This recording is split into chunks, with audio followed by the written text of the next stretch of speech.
tarde. Boa tarde a todos, muito boa tarde. Finalmente conseguindo aqui restabelecer a nossa conexão. Vamos, então, dar início ao nosso Sextou, mais uma edição do nosso Sextou, Sextou na CESAL, hoje, dia 12 de agosto de 2022.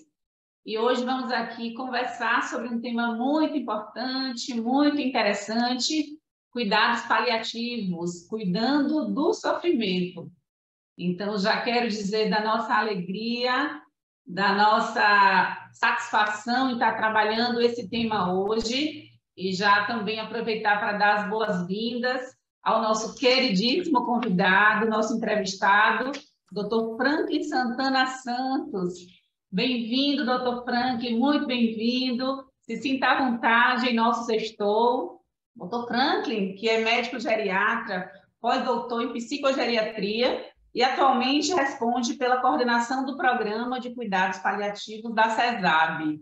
Olha que honra nossa, doutor, tê-lo aqui conosco, né? Reiterar esse nosso agradecimento, a nossa gratidão pela sua presença tão importante, por essa chance de estar trazendo esse tema, né, para a nossa discussão. Então, tenho certeza que vai ser uma tarde proveitosa, onde vamos trocar, tirar muitas dúvidas, conhecer um pouco, e talvez muito também, né, sobre cuidados paliativos. Saber um pouquinho o que é fazer cuidados paliativos, né, o que são esses cuidados, quem pode fazer, quem pode receber, né, o que é que o nosso paciente pode ganhar com os cuidados paliativos, o que é que o SUS traz em relação aos direitos e deveres, né? Direito dos pacientes de serem contemplados, deveres dos profissionais de conhecer e de aplicar, o que é que tem de novidade, e por aí vai. Então, são alguns dos assuntos que vamos falar no dia de hoje. Quero dar as boas-vindas a todos, a gente já tem uma participação importante na nossa sala. E vamos lá, doutor, vamos começar esse bate-papo tão interessante. O senhor está com a palavra, doutor.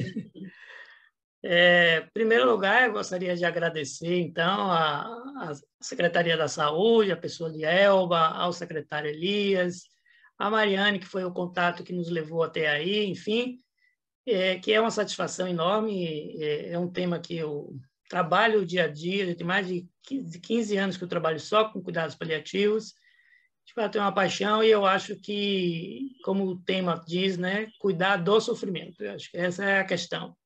O sofrimento hoje faz parte do processo do adoecimento e também, muitas vezes, até do próprio tratamento que é ofertado com o objetivo de cuidar ou curar uma patologia. Às vezes, esse tratamento gera sofrimento. E aí a gente precisa olhar que esse sofrimento precisa ser cuidado. Ele nunca pode ser deixado de lado ou menosprezado ou não avaliado, né? Ou dizer que é normal, né? Que faz parte. Isso tudo é inaceitável no dia de hoje. Com certeza. Doutor Frank, eu quero rememorar aí o nosso encontro que tivemos há uns cerca de 15 a 20 dias atrás, né? Onde estivemos com o nosso secretário de saúde, doutor Elias Natan. Estou vendo que o doutor Elias Natan está conosco aqui na live, está participando, né? E ele ficou muito feliz com a sua vinda. Tivemos uma reunião bacana, onde a gente já pensava aí que novidades poderíamos trazer, o que é que a gente poderia estar nesse momento agregando aqui à nossa rede. E eu quero aproveitar para passar a palavra para o secretário, para que ele também possa lhe dar as boas-vindas aí a nosso Sextou. Doutor Natan, consegue? Está nos acompanhando? Está ouvindo agora? Sim, sim. Ok. Então, primeiro, boa tarde a todos. Desculpa que o início não tem acompanhado logo o início da transmissão. Tivemos um problema técnico aqui, mas felizmente já resolvido. Falar do prazer e da satisfação de receber o Dr. Franklin aqui no nosso Sextou. Ouvi há pouco ela falando a oportunidade que tivemos, de há 20 dias atrás, conversar com o Dr. Franklin, saí extremamente entusiasmado com as colocações, com a formação do Dr. Franklin, que vai agregar muito valor à assistência aqui no nosso município. Eu faço menção até ao juramento de Hipócrates, que fala, né, de curar sempre que possível, aliviar quando necessário e consolar sempre. né? E a missão da medicina é exatamente essa, né? Porque seríamos todos médicos frustrados se a nossa missão fosse curar, né? Curar, a gente sabe que está na dimensão, na capacidade, no conhecimento que a atualidade nos permite, mas o nosso papel principal é justamente esse, é sempre consolar e aliviar quando necessário. E o Dr. Frank, com uma vasta experiência, vem aí nos ensinar, né, de que forma a gente pode estar não só consolando o próprio paciente, mas também os seus familiares, mas também aliviando, né, sempre que necessário, o sofrimento tanto do usuário, tanto do paciente, quanto dos seus familiares. Então, seja muito bem-vindo, Dr. Frank. Estamos todos aqui ansiosos por ouvir. Tenho certeza que a rede, nesse momento, está acompanhando nessa transmissão, vai ser grandemente edificada e grandemente, assim, seremos todos aprendizes desse seu conhecimento que o senhor, por hora, nos traz. Uma boa tarde a todos. Estaremos aqui atentos, ouvindo. Maravilha. Doutor Natan, que com certeza já lidou aí com pacientes com muita dor, né? Pela sua própria especialidade, a ortopedia, com certeza teve aí uma intimidade com esse momento de dor de alguns dos seus pacientes. Doutor Frank, eu queria começar aí e trazendo duas frases para que o senhor possa fazer uma reflexão junto conosco. Tem uma frase do doutor Daniel Fortes, que é presidente da Academia Nacional de Cuidados Paliativos, onde ele fala que as pessoas morrem mal no Brasil. O senhor concorda com essa afirmação? Ela realmente traduz a nossa realidade brasileira em relação às condições de morte? Olá, boa tarde. Então, obrigado, doutor Elias, novamente pelo convite de estar aqui com vocês. E concordo, quer dizer, na verdade, não é só assim um acho, né? Existem duas pesquisas internacionais realizadas inicialmente com 40 países e depois com 80 países, da The Economist, que é um braço da BBC de Londres. E o que eles observaram? Eles observaram que o Brasil estava, nessa primeira avaliação em 2010, com 40 países, nós ficamos em 38º lugar. Nós perdemos só para Uganda e Índia. Em termos de qualidade de morte, né? Nós ganhamos de uma nota de até 10, nós ficamos com 2,2. Então, dizendo que nós morremos muito mal. E aí eles analisam por que nós estamos morrendo muito mal, né? Que a gente pode destrinchar depois nessa fala. E em 2015 saiu um novo relatório dessa mesma instituição, avaliando agora 80 países. E nós ficamos em 42º, né? Nós chegamos nem à metade também desses lugares. O melhor lugar, se eu posso dizer assim, para morrer, ou a qualidade de morte é melhor, é na Inglaterra, é mãe, né, dos cuidados paliativos mundial, que nasce lá em 1967 ainda, com a figura de Cicely Saunders. E aí é claro que eles têm aí, digamos, mais de 60 anos, né, de prática, de instituição, e mesmo assim, por incrível que pareça, recentemente na Inglaterra, que tem o NHS deles, que é o SUS nosso, observou que na Inglaterra também estava se morrendo muito mal. O próprio NHS fez essa pesquisa lá, e então chamou o St. Christopher de Londres, que é a casa-máter dos cuidados paliativos, para que se fizesse um diagnóstico, né, do porquê que as pessoas estavam morrendo. E aí observou que era questão muito relacionada à educação dos profissionais de saúde, que não tinham competências e habilidades mínimas para cuidar de pessoas que estavam em grande sofrimento, e notadamente aquelas que estavam enfrentando seu processo de morte e morrer. Veja bem, quer dizer que morremos mal em todo mundo, né? Ainda temos muito o que aprender e evoluir para que a gente possa morrer com mais dignidade, com mais qualidade. A gente fala muito de qualidade de vida e pouco de qualidade no morrer. Por isso, foi importante trazer o senhor aqui para nos dar toda essa aula. Eu queria que o senhor falasse um pouquinho, doutor, sobre dor total, né? O impacto que a dor provoca no indivíduo é diferente do impacto que ela pode provocar em outro indivíduo, ainda que ela tenha sido causada pelo mesmo elemento, né? Então, existem várias dimensões da dor, sejam elas espirituais, sociais, emocionais. É isso mesmo, né? O que é dor total? Explica um pouquinho para a gente sobre isso. Isso mesmo, é um conceito que foi desenvolvido. Foi assim, a gente conta um pouco da história de Cicely Saunders. Cicely Saunders é a mãe, digamos assim, dos cuidados paliativos modernos, porque cuidados paliativos já existe de uma longa história, né, desde os princípios da humanidade. Mas se desenvolveu, teve um cunho mais científico, se eu posso dizer, no final da década de 60, na Inglaterra, quando inicialmente existia uma senhora, ela inicialmente fez uma carreira de enfermeira, ela primeiro fez enfermagem no Nightingale, lá onde Florence Nightingale também inaugurou a enfermagem. Ela foi aluna dessa escola, se formou, infelizmente ela tinha problemas de coluna, e a gente sabe que enfermagem precisa ter um pouco de, naquela época ainda, e hoje também, né, um pouco de trabalho braçal, de certa forma, pegar, manejar paciente, levar paciente para o leito, dar banho no leito, trocar, ir para o quarto, enfim. E aí o médico ortopedista falou para ela assim, ó, você escolhe, ou você faz enfermagem ou você cuida da sua coluna. Aí ela preferiu largar, infelizmente, a enfermagem, mas ela sempre guardou a enfermagem com muito carinho.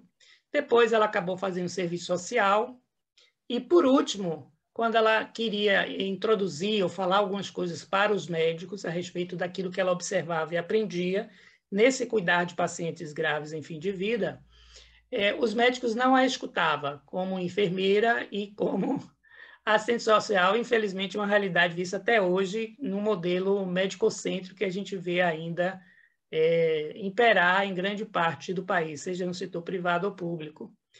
E aí, então, ela foi fazer medicina, para que ela pudesse, então, falar com os médicos de igual para igual. E ela acabou fazendo medicina e começou a olhar pacientes que estavam enfrentando seu processo de morte e morrer em um local que aceitava ou cuidava de pacientes oncológicos, já com prognóstico reservado e que estavam em fase avançada de tratamento. Então, quando ela começou a observar esses pacientes no dia a dia da prática dela, era muito interessada na questão da dor física em especial, estava se iniciando a usar morfina, ninguém nem tinha prática ainda de como é que se usava, meia via, farmacodinâmica, farmacocinética da medicação, tudo isso, né? A morfina tinha sido sintetizada não fazia muito tempo, né? E nem era tão disponível assim nos usos nos hospitais. Ainda hoje, aqui no Brasil, tem isso. E ela observou que tinha pacientes que não tinham só uma dor física, que outras coisas ou outros componentes influenciavam essa dor física e que, às vezes, esses outros componentes eram até mais fortes do que a própria dor física em si. E ela observou que nós, enquanto seres humanos, somos multidimensionais, obviamente, né? Então, nós temos aspectos emocionais, psíquicos, nós temos vida social, família, casa, trabalho, nós temos uma dimensão espiritual também que contribui para essas questões. Então, era comum, muitas vezes, observar que um paciente estava tomando as medicações numa dose relativamente correta, mas ainda assim a dor persistia. E quando ia observar, existiam outros componentes que faziam com que aquela dor não fosse abarcada de uma maneira como se propunha. Então, ela cunhou esse termo. Esse é um termo novo, não existia isso, né, na área da saúde. Ela falou que as pessoas que estão enfrentando um grande sofrimento, notadamente sua morte, elas passam ou têm o que ela chama de dor total, que é uma dor física. A dor física aqui não é só dor, né? É náusea, vômito, diarreia, feridas, é uma série de outras questões físicas. Questões emocionais, psíquicas, de enfrentamento desse processo de adoecimento, né? Dos laços afetivos, dos medos, da insegurança, das culpas que vêm quando a gente está adoecido. As questões sociais, quando a gente adoece, muitas vezes a gente fica desamparado, não tem mais salário, não perde a renda, precisa se preocupar com essas questões todas. Como é que vai ficar a família diante dessa situação? Às vezes, quem adoeceu é o principal provedor daquela família, está sem renda, como é que vai ser mantido tudo isso aí? Às vezes não teve contribuição aqui no INSS, enfim, a gente tem que procurar situações para que traga alívio para esse sofrimento também, dito dor social. E, por último, mas não por último no sentido da importância, é só lembrar que tem a dor espiritual.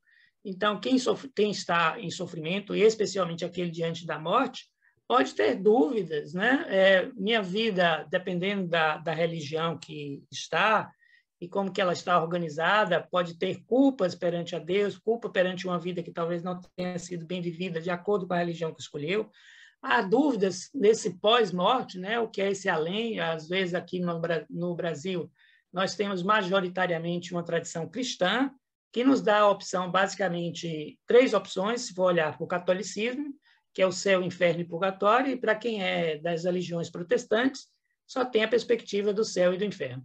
E aí, ou se vai para o céu, ou se vai para o inferno, não tem meio termo, né? E isso pode, às vezes, assustar as pessoas terem medo, dúvidas. Depois a gente pode até contar alguns casos da prática clínica que isso aparece nesse final de vida.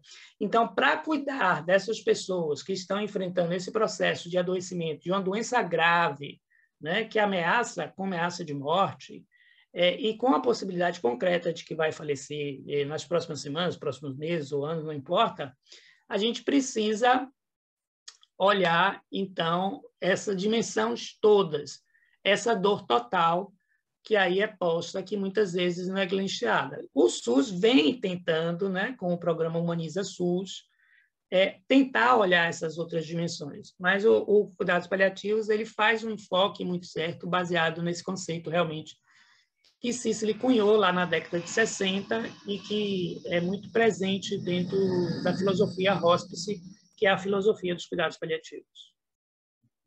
Estou aqui ouvindo o senhor e refletindo sobre a complexidade que é pensar a dor, né? Nós que muitas vezes pensamos que cuidar da dor é simplesmente promover analgesia, né? E que assim a gente está dando alívio ao paciente, mas são muitas as dores que cada paciente carrega, né? E o senhor traz essa abordagem e nos provoca uma profunda reflexão realmente no nosso dia a dia, principalmente enquanto profissionais, quando a gente não consegue ter esse olhar tão ampliado para todo esse conjunto de dores que o indivíduo, né, pode carregar. Doutor, temos a presença aqui de Cate Cataldo, e ela escreve aqui para nós no chat. É um grande prazer fazer parte desse encontro, Rio de Janeiro presente. Uma ilustre participante, nossa vizinha distante do Rio de Janeiro, mais uma participação aqui. Osana escreve para a gente, boa tarde, muito bom o tema, também trabalho no hospital e já acompanhei de perto essa complexidade de assistir pacientes em cuidados paliativos e os seus familiares. Parabéns aos envolvidos, né? Então, a Osana está aí também reconhecendo a importância dessa nossa discussão de hoje. Eu quero lembrar que essa autora, né, a Cicely Saunders, que o Dr. Franklin já citou várias vezes aqui quando faz a referência, é a autora do livro que a gente vai sortear hoje, ao final do nosso encontro. Mostra aí, doutor, a capa, Velai Comigo, né? Inspiração para uma vida em cuidados paliativos. Para uma vida em cuidados paliativos. Então, hoje vamos ter um sortudo que vai poder conhecer mais de perto essa autora e toda a sua contribuição, né? Ela que foi pioneira e uma grande contribuidora aí nessa área dos cuidados paliativos. Doutor, o senhor falou aí do sistema, começou a introduzir alguma fala sobre o SUS. Nós temos aqui na nossa live vários profissionais que atuam no Sistema Único de Saúde e a gente tem aí uma resolução de 2018, né? A resolução número 41, de 31 de outubro de 2018, do Ministério da Saúde, né? Que dispõe sobre as diretrizes para a organização dos cuidados paliativos à luz dos cuidados continuados integrados no âmbito do SUS. Então, qual a importância dessa resolução do Ministério da Saúde, né? O que é que ela traz de novidade? Eu sei que já haviam resoluções anteriores, né? Principalmente aquelas que trazem os componentes da rede de atenção, e aí já muita coisa vinha antes dessa resolução, mas ela traz, de alguma forma, fazendo o compilado de tudo isso, né? Reiterando esses direitos e trazendo algumas responsabilidades. Então, que contribuição essa resolução traz para a gente e desafios também, né? Para gestores e profissionais que atuam no SUS. Isso, exatamente. Assim, na verdade, os cuidados paliativos, existiam portarias aqui e ali, por exemplo, quem trabalha com o UNACOM sabe que é obrigatório toda a UNACOM ter cuidados paliativos, mas não fala como é que deve ser ofertado, de que maneira é ofertado. Essa portaria é, de fato, um divisor de águas, assim, uma contribuição tripartite, então é governo federal, governo estadual e governos municipais, de orientação, na verdade, né? Então, essa portaria vai nortear para onde para quem e como é que se deve fazer os cuidados paliativos, né? Desde a rede primária, falando os locais que se pode ofertar, atenção primária, atenção secundária, terciária, hospitais, enfermarias, interconsultas, ambulatórios, né? Essa equipe de formação estimula para que faculdades da área da saúde possam introduzir essa temática para os seus alunos. A gente sabe hoje em dia que cuidados paliativos não se está integrado, né, no núcleo primário central das profissões da saúde. Isso é ofertado muitas vezes como disciplina eletiva. Quando é ofertado, na grande maioria das faculdades hoje da área da saúde, não tem nada sobre isso. Então, os egressos hoje, por incrível que pareça, em pleno século XXI, já em 2022, saem das escolas, né, da área da saúde completamente despreparados para lidar com essa temática, a despeito dos progressos e dos incentivos que têm ocorrido nos últimos tempos, né, dos conselhos regionais, dos conselhos das profissões, né, que têm instituído leis, normas, para que os profissionais possam, inclusive, se especializar, né? A enfermagem, hoje em dia, pode ter o título de especialista em cuidados paliativos, é normatizado pelo COFEM. A medicina paliativa já é uma área de atuação em medicina, e nós temos psicologia já avançando também nisso, fisioterapia também já está postergando. Então, assim, começa a haver um interesse da necessidade, né, de se cuidar dessas pessoas que estão enfrentando seu processo de morte e morrer. Notadamente, a gente vê que 1.100.000 a 200.000 pessoas morrem todos os anos no Brasil. A maioria dela, obviamente, não é cuidada como deveria, então morrem em grande sofrimento essas pessoas. Claro, tirando as mortes súbitas, mas a grande parte de doenças crônico-degenerativas que necessitariam de uma atenção mais especializada, digamos assim, felizmente não tem conseguido.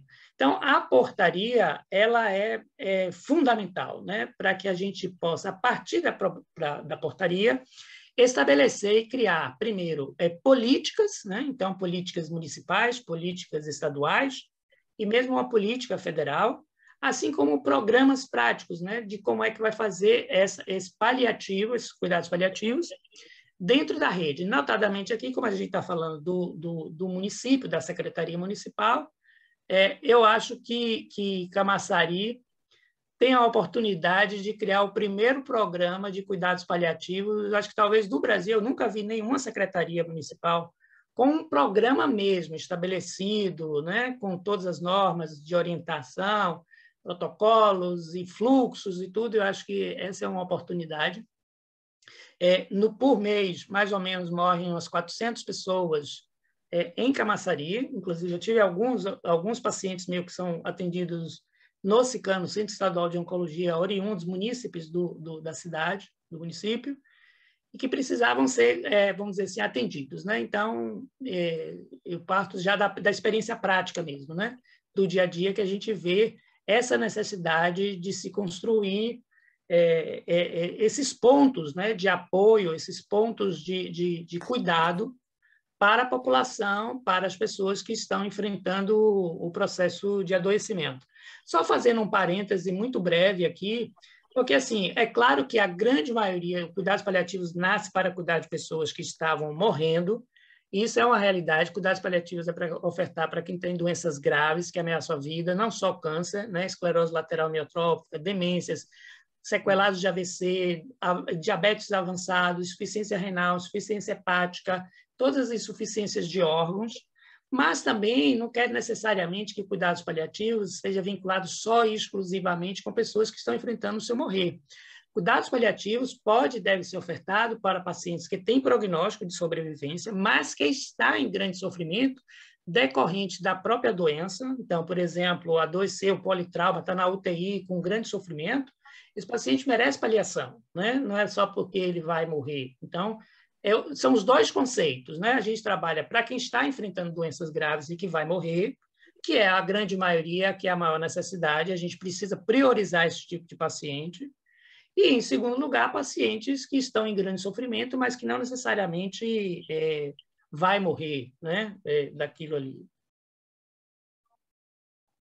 Doutor, estou aqui muito empolgada com essa possibilidade, né, de quem sabe nós sermos pioneiros, né, na implantação e até quem sabe referência um dia em cuidados paliativos aqui na região.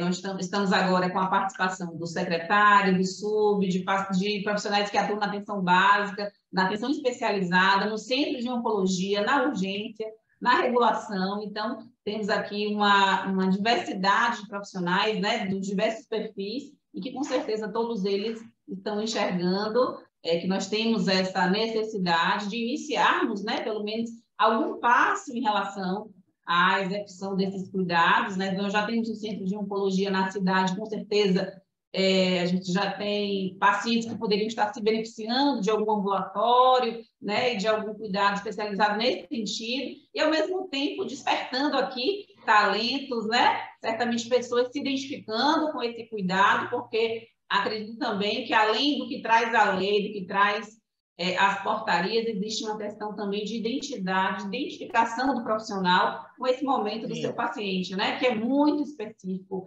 é muito especial. Então, acho que aqui também algumas pessoas podem estar se identificando. Tem uma parte da portaria do seu artigo 2º que me traz uma palavra que chama a atenção, doutor. Quando ele traz a caracterização sobre o que são cuidados paliativos, no meio da frase, ele fala que, por meio da prevenção e alívio do sofrimento, da identificação precoce, avaliação impecável e tratamento de dor e demais sintomas. Quer dizer, é difícil fazer uma avaliação impecável, né? Hoje, pelo menos eu tenho esse sentimento das experiências que eu já tive nos meus locais de trabalho, o quanto que a gente desvaloriza, às vezes, a dor, né? Fica tão banal, é uma coisa que a gente começa a se acostumar. Eu sei que normalizou, parece redundante, né? Mas a gente se acostuma com o gemido até do nosso paciente, às vezes, daquele que geme a todo momento. Então, quando eu vejo o que tem na portaria, eu consigo enxergar o quão distante nós estamos, né, do que é adequado, do que é ideal, do que a gente precisa perseguir. Então, vamos lá e reforçando aqui que o nosso desafio é grande, né? O seu desafio, o desafio de cada um. Mas tem uma coisa, por exemplo, que é ver uma coisa bem prática, assim, para as pessoas olharem a questão da dor. Primeiro, a grande falha na formação de nós médicos, especialmente, aqui eu boto o dedo na ferida, é de que nós tivemos muito poucas aulas falando sobre opioides, quando temos na faculdade. Então, o médico sai completamente despreparado para usar opioides na prática clínica. Então, ele não sabe prescrever morfina, metadona, fentanil. Então, ele não usa. Quando usa, mal usa às vezes, codeína ou tramal, né? Quando usa, porque muitas vezes é só dipirona e paracetamol, achando que dipirona e paracetamol dá conta de toda e qualquer dor, né? Então, essa é a primeira coisa, não sabe prescrever. Então, essa é uma questão. Depois quantos médicos hoje em dia têm talonário amarelo para prescrever opioide? Ou seja, mesmo que eu saiba usar, eu preciso de um talonário que eu preciso me cadastrar na secretaria, na divisa estadual, né? E os nossos hospitais, os nossos ambulatórios. Suponhamos que eu seja o médico da CESAL e sei usar opioide. O ambulatório tem, a UPA tem o receituário amarelo para que eu possa usar, né? Então, essa é uma questão também. Então, assim, a gente vai olhando a acessibilidade da medicação. A gente tem portarias, por exemplo, federais e estaduais também, para que a gente possa ter acesso a medicamentos de dor, por exemplo, né? Metadona, morfina, codeína, tramadol. Isso tem portarias específicas. Então, criar dentro das nossas farmácias de dispensação pública para que as pessoas também possam ter acesso a essa medicação de forma gratuita. A gente sabe que a questão financeira da nossa população é cruel e muitas vezes o médico vai e prescreve sem muitas vezes nem sequer olhar as condições financeiras. Por exemplo, se a gente for olhar aqui tramadol e codeína, a codeína é bem mais barato do que tramadol. Se eu tiver que usar um opioide como oxicodona, por exemplo, e metadona, mas a metadona é muito, infinitamente mais barato do que oxicodona. Então, eu tenho que olhar o contexto social do meu paciente. Eu não posso simplesmente prescrever um medicamento sem saber se esse paciente tem condição ou não de usar. E se ele tem acesso, onde é que ele vai pegar, né? E como é que ele vai usar isso. Então, existem algumas barreiras para o uso, mas todas elas eu diria que são fáceis de serem resolvidas, muito fáceis. Passa um processo de educação de médicos, enfermeiros e farmacêuticos, notadamente nesse setor, e também esses cadastros, né, incentivação de cadastros para que os médicos possam prescrever e um local de dispensação. Três itens, digamos assim, que está dentro do poder, da capacidade de uma secretaria, e aqui eu generalizo, não estou falando exclusivamente de Camaçari, estou falando de um Brasil inteiro, né? É isso, né? A gente tem que pensar isso tudo. Ainda tem as entrelinhas, né? A questão do preconceito, de como as pessoas são vistas quando usam esses medicamentos, o medo do profissional, não só de prescrever, mas também de fazer a administração, né? Se o paciente vai tolerar bem, se vai fazer algum efeito colateral importante, né? E aquele paciente vai viciar, não vai mais resolver com ultra-analgesia, mas você já falou, tudo passa pelo preparo, né? Pela qualificação, por todo esse conhecimento que tem que preceder o uso, e acho que aí se torna, talvez, aí o eixo mais importante em relação a essa questão medicamentosa, né? E, sem dúvida, é o coração também desse enfrentamento à dor. Doutor, eu queria registrar mais alguns comentários, a gente está com uma participação bacana, as pessoas estão aqui nos acompanhando bem. Gal do Parque Verde, ela comentou, amei o tema, cuidei do meu tio enquanto ele estava acamado, e o cuidado e o carinho tem que ser dobrado, com certeza, né? Tem que cuidar também, ter muito carinho, além de toda a parte científica, tem uma parte importante que é de carinho. Boa tarde, tema tão importante, sou fisioterapeuta, trabalho com fibrose cística no Centro de Referência do Estado da Bahia, sendo uma doença crônica e tão complexa, venho tentando me aprofundar em cuidados paliativos, buscando melhorar a qualidade de vida e de morte dos nossos pacientes. Parabéns pela iniciativa. E aí, Cátia está falando aqui, um grande avanço para o ICP no Brasil. Suécia fala, tema importantíssimo, muito bom esse encontro para aprendermos mais, parabéns.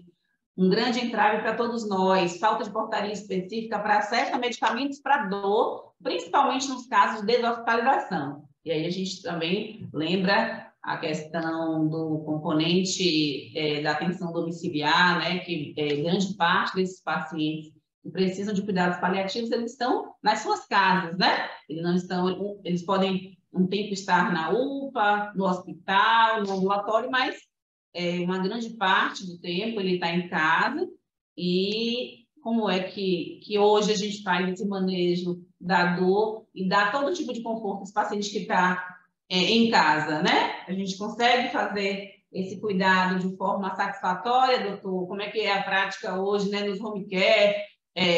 Não só na rede SUS, mas na rede privada também. A gente tem essa capacidade de conseguir interagir com as famílias, como essa interação da equipe que assiste e que promove cuidados paliativos com as famílias, que são os responsáveis pelo cuidado dos seus pacientes, né? Como é que é o conjunto de tudo isso? É mais difícil quando ele está em casa, é mais difícil manejar por todos esses desafios que a gente colocou, ou é o que a gente espera que o paciente, pelo menos aquele que está na fase final da sua vida, ele esteja junto da sua família, né? Então, fala um pouquinho sobre isso, por favor.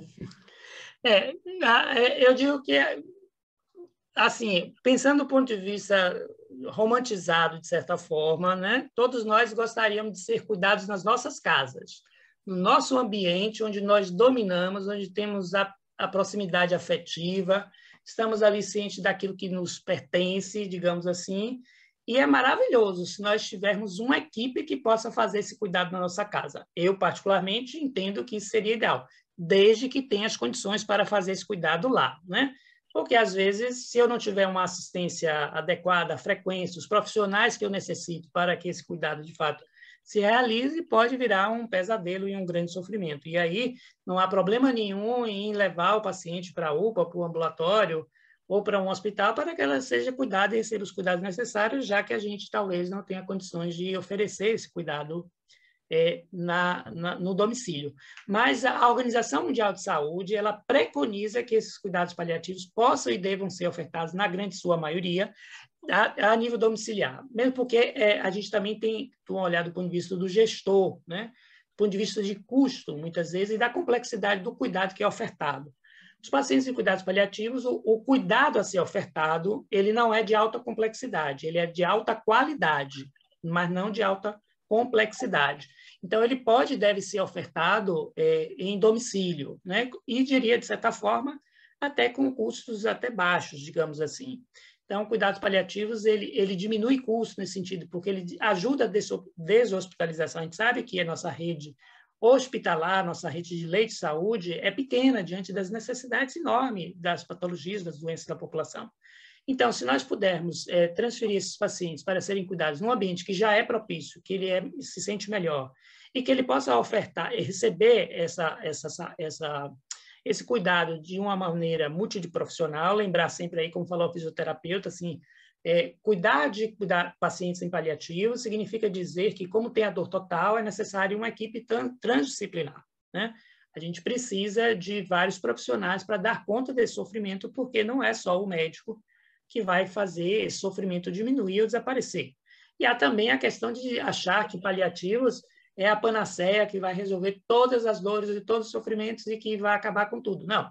A gente tem sofrimentos que paliativo nenhum, equipe nenhum do mundo resolve, porque tem questões profundas, enraizadas, complexas, que não dá conta. O objetivo é aliviar, né? Trazer o máximo que é possível dentro da tecnologia, do saber, que é constituída essa equipe que está cuidando. E uma outra questão que eu acho que é interessante é assim, nós não temos objetivos de formarmos especialistas em cuidados paliativos. O médico generalista, o médico da unidade básica de saúde, o médico da UPA, ele pode e deve saber noções de cuidados paliativos, que é o suficiente para fazer esse cuidado acontecer.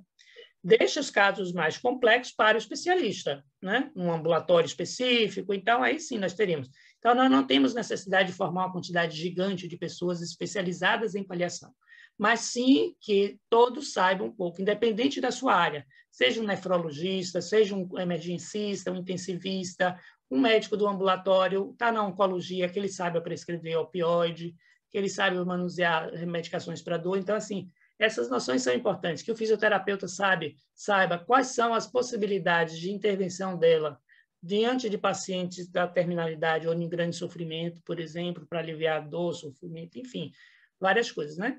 Então, assim, nós podemos ofertar e nós devemos crescer essa possibilidade, que é o ideal, né? Fazer com que o cuidados paliativos aconteça na atenção primária, né? Basicamente, e ter, eventualmente, ambulatórios e mesmo espaços de retaguarda, digamos assim, de baixa complexidade, para pacientes que não conseguem, por mil razões, porque nem sempre a gente consegue manusear o paciente em casa.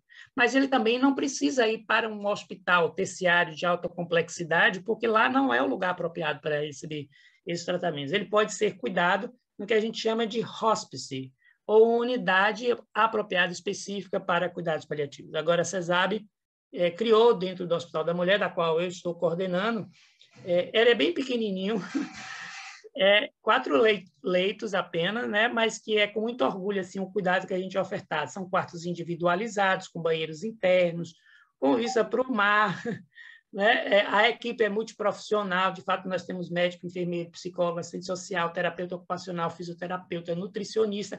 A gente tem uma equipe completa para ofertar esse tipo de cuidado.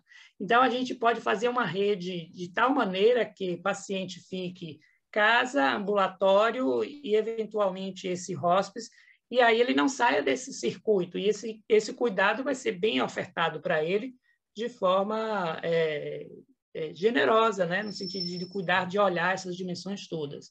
E diminuindo, inclusive, custo. A gente não fala que cuidados paliativos, a intenção não é, obviamente, diminuir custos, o primário, né? Mas a gente tem que pensar do ponto de vista de gestor, a gente tem que pensar também que os recursos do SUS eles são finitos e que eles precisam render bastante para atender as múltiplas demandas, né, que aparecem na área da saúde. Tem vacinação, tem internação, tem exames diagnósticos, e tudo isso precisa ser contemplado dentro de um orçamento que a gente sabe é escasso muitas vezes. Então, se você consegue diminuir custos ofertando melhor qualidade, esse é o ideal, né? Eu vou aproveitar e vou pegar esse seu link, doutor, de diminuir o custo, aumentar a qualidade e falar um pouquinho de regulação de pacientes, né? Atualmente, eu estou diretora de regulação aqui de Camaçari e o que a gente vê, não só aqui, obviamente, mas pelo menos na região, no estado como um todo, é que temos diariamente em tela de regulação, né, pacientes com solicitação, por exemplo, de leitos de terapia intensiva ou de leitos especializados em pacientes que não teriam, né, esse perfil de receberem tratamento intensivo, com procedimentos invasivos, né, e que não vão ter nenhum tipo de resposta a essas terapias propostas, mas que a gente sabe que existe aí um conjunto de fatores que atuam que motivam o profissional a solicitar, né, para poder, às vezes, até tirar esse problema, esse paciente que está ali perto, no pronto atendimento onde ele está atuando, ou seja, no posto de saúde, porque ele não sabe como lidar, às vezes não sabe até lidar com a família, com os medos, né, que essa família traz de perder esse paciente, e a gente, às vezes, fica buscando desesperadamente esses leitos, e são leitos caros, que custam muito para o Estado, custam muito para o governo federal, para os municípios que têm hospitais, e que o que é que a gente está fazendo para esse paciente? A gente está ajudando, né? Está promovendo saúde, está dando o quê? Às vezes mais sofrimento, prolongando a dor, fazendo ele ter traumas, às vezes até nos seus últimos dias de vida, né? Então, o senhor acabou de trazer essa provocação e eu queria que a gente falasse um pouquinho sobre isso, porque sei que é um problema, ainda é um nó muito grande no nosso sistema. Sim, com certeza. Porque isso resulta da questão de que a vida é um valor máximo, né? E a não aceitação da morte, do morrer, faz com que, às vezes, se caminhe para um processo que nós chamamos de distanásia, que é manter a vida às custas do sofrimento de uma pessoa, sabendo que aquela vida que está sendo prolongada não está com qualidade, né? Não é porque ninguém quer economizar um respirador, não mandar para a UTI, é simplesmente porque aquela tecnologia, aquele cuidado que está se querendo propor não aumenta a sobrevida e não melhora a qualidade de vida daquela pessoa, não interfere no destino final. Então, de fato, muitas vezes, hoje em dia, por exemplo, nós estamos respaldados eticamente, eu digo nós no sentido médicos, né?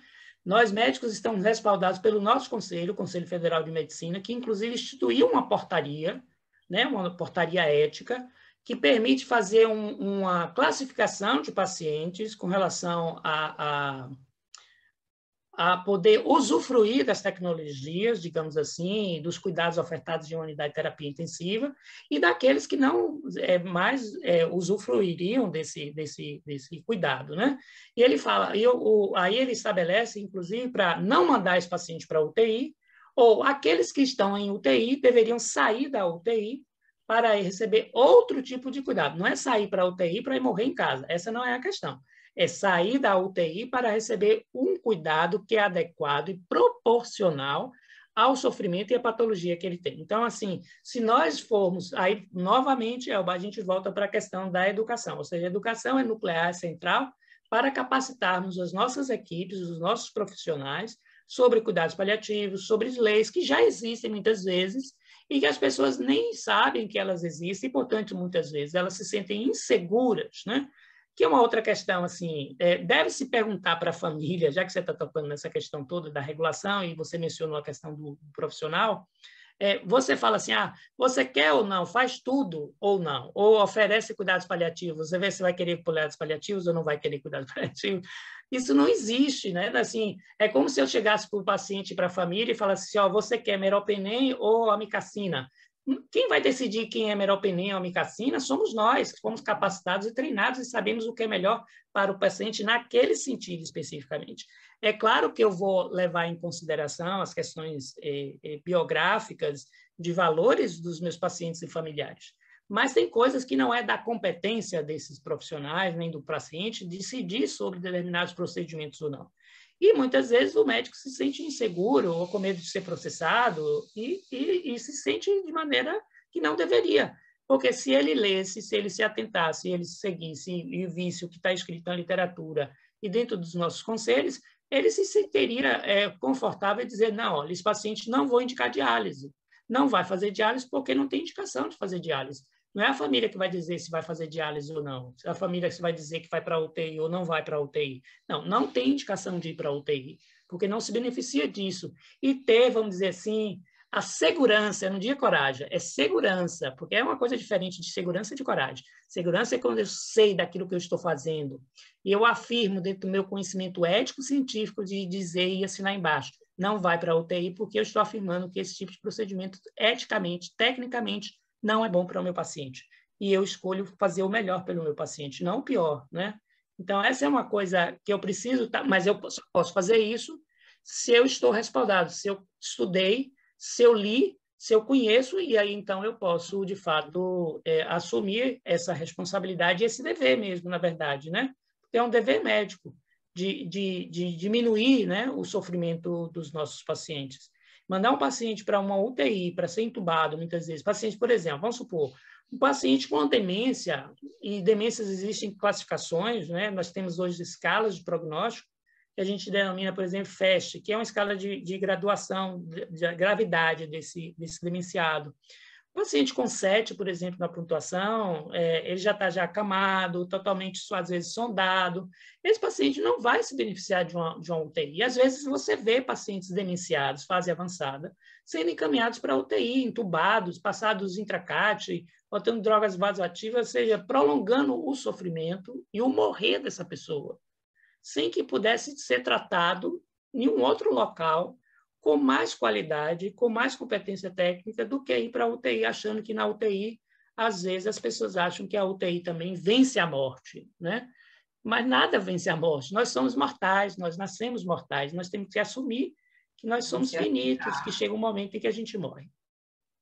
Ainda poderíamos polemizar mais essa discussão se trouxéssemos o aspecto do poder financeiro, que existem, né, alguns pensamentos de que quando eu tenho o dinheiro que move todas as coisas, né, eu posso definir, por exemplo, que o meu paciente, o meu familiar, ele vai ocupar aquele leito e eu vou investir, porque eu tenho como custear todos esses recursos, né, de forma particular, eu tenho como pagar isso em dinheiro, e realmente existem as forças econômicas que movem, né, tudo, então é muito difícil também, se a gente falar nesse contexto, do poder financeiro. Já estava outro dia lendo uma matéria onde a paciente falava isso, porque ele está aqui no SUS e aqui a gente tem que liberar a UTI para que o outro possa ocupar, mas se estivesse no leito privado ou se pudesse pagar em dinheiro, deixava de entrar o que precisava para ele ficar. Então, há também outras forças para serem, né, derrubadas Sim, com certeza. que a gente possa quebrar esses estigmas e realmente fazer a ciência, o conhecimento, né, o saber, a segurança, como o senhor falou, definir as condutas e realmente os pacientes serem devidamente assistidos com um grau de complexidade, com as intervenções que eles necessitam. Doutor, eu queria falar um pouquinho sobre comunicação da má notícia, né? Deve ser muito difícil. Aqui eu sei que tem médico de PSF, tem médico de urgência, não sei se tem oncologista aqui, e tem os outros profissionais. Eu estou falando de médico, porque geralmente quem vai dar notícia, né, ou do falecimento, ou do momento em que se dá o diagnóstico é o profissional médico, né? Existem protocolos, existem métodos para que possa se fazer isso da melhor forma, com menos trauma, de forma mais adequada, né? Como é difícil dar mais notícias. Nós queríamos apenas dar boas notícias, né? Mas quem trabalha com cuidado paliativo deve dar muitas notícias que não são as melhores. Nos ensine a fazer isso. Bom, na verdade, eu acho que trabalhar com saúde, dar má notícia é constante, independente de ser paliativo ou não. Por exemplo, vamos supor que eu vou no médico e eu vou receber o diagnóstico de que eu estou diabético. É uma péssima notícia. Diabético não tem cura, morre até agora diabético, eu vou ser diabético para sempre, eu vou privar muitas vezes de comer docinhos, bolos e doces e coisas que talvez eu adore. Então, receber a notícia de um médico de que eu estou diabético, por exemplo, e não tem nada a ver com morte diretamente, é péssimo. E eu preciso me capacitar para exercer isso, né? E o que a gente também não tem, mais uma vez, a falha na educação, da formação nossa, né? De profissionais da área da saúde que não foram contemplados em falar sobre má notícia. Não só a má notícia de uma doença grave que ameaça a vida, mas muitas vezes, por exemplo, a doença que voltou, recidivou, que avançou. Às vezes é uma má notícia depois de outra má notícia. Eu posso ter tido uma primeira má notícia de que eu tenho câncer, depois eu posso ter uma má notícia em cima dessa outra má notícia de que a doença já está avançada, que não vai ter mais cura. Então, assim, a habilidade, e muitas vezes, o que acontece? o médico ele não foi treinado para isso e muitas vezes ele só nega essa informação ou ele não explica devidamente ou às vezes ele fala de qualquer jeito. E aí isso traz prejuízo, obviamente, dentro do processo de comunicação. O paciente muitas vezes não entende. É comum hoje em dia, por incrível que pareça, por exemplo, trabalhando em centros de oncologia, que muitos dos pacientes, por exemplo, não saibam que o câncer dele já é um câncer metastático e qual é a implicação para essa questão. Porque se eu tenho um câncer normalmente, né, e o câncer saiu da origem do local onde nasceu e foi para outro local, ele é um paciente incurável. Pode ser que ele tenha um prognóstico ainda de meses, às vezes até de anos, dependendo do tipo do tumor. Mas eu sei que, nesse momento, com a tecnologia que a gente tem, a maioria desses pacientes, a maioria, pode ser que tenha alguns pacientes que são, vamos dizer assim, metastáticos e que curam, mas a grande maioria não vai ficar curado. E eles ignoram isso, e os médicos falam, o câncer, por exemplo, vamos supor, o câncer de mama, mas agora está no osso. Para o paciente, isso não significa nada. Se curou na mama, vai curar no osso também, qual é o problema, né? Mas ele não sabe da implicação, e o médico não falou. E muitas vezes vai postergando isso, quando vai chegar lá no final, aí que o paliativista vai ser chamado para dar, às vezes, essa má notícia, para comunicar a irreversibilidade da doença, que não deveria ter sido acompanhado, porque o processo de falar uma má notícia, como diz mesmo, é um processo, não é um evento isolado. Eu posso ir, eu tenho perguntas, né? Eu tenho treinamento, existem protocolos que podem ser usados, a respeito de eu não gostar tanto dos protocolos. Eu acho que os protocolos eles podem enrijecer a pessoa. Eles estão como guias, né? Para lembrar como é que pode, como é o processo e tudo, mas eles são úteis, sim, eles são muito úteis, os protocolos. Tem um especificamente de má notícia na clínica geral, que chama CLASS, e o outro é o SPIKES. O SPIKES é o mais comum, que eu acho que a maioria já ouviu falar, sobre comunicação de má notícia. Foi desenhado e escrito para pacientes oncológicos, né? Então, assim, a gente pode melhorar. A habilidade de comunicação não é uma coisa que a pessoa nasça. Alguns têm um dom, outros menos. Mas a comunicação é uma habilidade humana que pode e deve ser treinada e facilitada. E os médicos também não são treinados, né? Mas eu não digo só médicos, não. Muitas vezes esse papel de comunicação de uma má notícia nem sempre cabe ao médico. Às vezes, por circunstâncias do sistema de saúde, cabe ao psicólogo, cabe ao assistente social, às vezes ao próprio enfermeiro. Por exemplo, quem é que liga para casa? Não é o médico. Às vezes ninguém dá notícia também, né, doutor? Hein? Às vezes ninguém dá notícia, o paciente tem que descobrir. Às vezes é isso, exatamente. Ou então, por exemplo, o que é comum, eu cansava de ver isso mais quando era mais jovem, lá em São Paulo, que era assim, ligavam para a casa da pessoa quando tinha óbito no hospital, ligava e mandava vir trazendo um documento, ou um par de mudas de roupas, para quê, né? Então, assim, é uma maneira de dizer, como é que ia dizer que morreu, né? Ou então manda vir para o hospital porque aconteceu algo, os médicos querem comunicar alguma coisa, é óbvio, se estão ligando do hospital, né? Alguma notícia grave, alguma coisa mais... Então, quem é que faz isso? Geralmente é assistente social, muitas vezes, né? Enfim, então, assim, é da nossa competência, né? Porque isso diminui o sofrimento, isso tem impacto na maneira como as pessoas olham, veem também, a maneira como é dita, como foi dita, o que o paciente quer saber, porque tem muita gente também que não quer saber, e está no direito dele não saber, né? E perguntar sobre se ele quer saber ou não, em havendo, por exemplo, uma notícia, você quer saber ou não sobre essas questões? Às vezes ele quer delegar, não, entregue isso tudo para minha família, minha esposa, meu esposo, enfim, meu filho, e não quer saber. Está no direito também do paciente, né? Pacientes negam. Ou às vezes você fala e demora para processar, demora para cair a ficha, como se diz. Não é porque você falou, eu disse tudo, mas disse de que maneira? Será que ele entendeu? Será que ele ouviu a primeira palavra câncer e aí ele já bloqueou tudo e já não ouviu mais nada depois daquilo? Então, tudo isso tem que ser visto, né?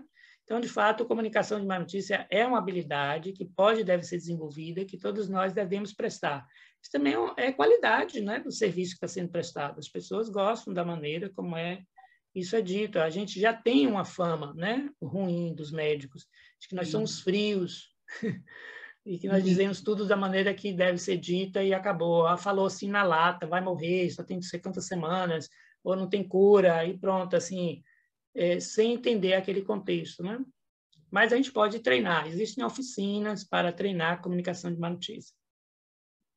Acho que é importante, que vale a pena treinar essa habilidade, melhorando. Essa coisa de poder ser processual, achei também que pode nos ajudar, depende muito do contexto, né? Qual serviço, qual momento, e quando é urgência, você não tem muito tempo de fazer esse processo. Claro.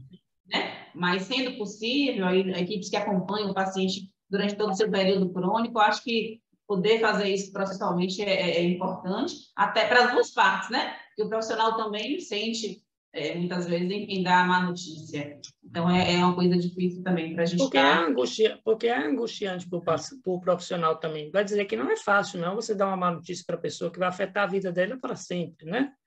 Então, às vezes, o profissional junta a não habilidade com a angústia mesmo de ter que comunicar a má notícia para a pessoa. Então, junta as duas coisas e, às vezes, isso gera um estresse de tal maneira que a pessoa, às vezes, fala do jeito que vem, só para se livrar lá daquela situação, sem entender como isso. Isso pode prejudicar, inclusive, a própria saúde, né, do profissional, que fica estressado por não saber como fazer, e a frequência com que isso tem que ser feita. Por exemplo, médicos emergencistas, né, da UPA, por exemplo, que precisam constantemente estar dando mais notícia, porque os pacientes chegam em quadros agudos graves, né, muitas vezes falecem na UPA e precisam ser dito aí de forma muito abrupta, assim, né? Chegou em 24 horas, morreu. Chegou em algumas horas, morreu.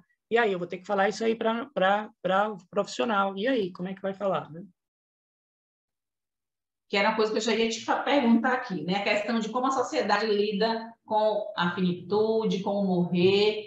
A gente está falando aqui como se fosse relativamente fácil falar sobre morrer, mas a morte é sempre um assunto evitado dentro de casa, dentro do trabalho, né? Em todos os ambientes. As pessoas têm medo de falar sobre morrer. E sempre que vão visitar, a maioria das pessoas, quando vão visitar os doentes, né? Se o paciente fala assim, não, eu estou partindo, né? Eu quero resolver algumas coisas práticas, porque eu preciso deixar meus filhos organizados, minha esposa, eu quero que alguém cuide disso. Não fale isso não, né? Não fale sobre isso, porque vai atrair a morte. E como é que essa sociedade pode lidar melhor com o processo de morrer, e entender que realmente a vida, em algum momento, vai ter o seu fim, né? De fato, eu digo que hoje se discute tudo na nossa sociedade, exceto morte. Morte é o último tabu que ainda não resiste em cair. Nós discutimos tudo hoje, drogas, sexo, rock and roll, tudo, menos morte. Morte é o tabu que ninguém quer falar, porque gera uma angústia muito grande nas pessoas. E talvez comunicar, falar sobre as questões de morte possa trazer grandes benefícios para quem fala e para quem ouve também, né? Muitas vezes o paciente abre o processo de comunicação com a gente, dizendo, eu acho que eu vou morrer, eu estou pensando, estou me sentindo mal. E aí, ao invés das pessoas darem uma resposta àquela positividade tóxica dita, né, que você vai ficar bem, vai ficar tudo certo. Mentira, que não vai ficar nada tudo certo, vai morrer mesmo, né? A questão não é o que dizer, as pessoas também não sabem o que dizer. Aí entra ainda um pouco a questão da comunicação de má notícia, né? O que eu vou dizer para as pessoas, né? O que eu falo? Não precisa falar nada. Aí tem técnicas também, né? Devolvem, lança perguntas. Isso, você quer falar sobre isso? Isso está te angustiante? Eu estou aqui para ouvir. Pode ser que seja verdade. E aí, como é isso para você, né? Então, assim, abriu a possibilidade de conversar sobre a questão, do que simplesmente, ou também uma crença muito forte arrancada assim dentro. É difícil desconstruir. É que as pessoas acham que se a pessoa souber que ela vai morrer antes, deprimida. Então, ela vai morrer antes do que deveria, porque ela já vai se entregar. Aí eu estava trabalhando, inclusive, um conceito também, que eu acho que é importante para a gente desistir e não aguentar mais. Eu acho que são duas coisas bem distintas, mas que, na grande maioria das vezes, isso não é posto.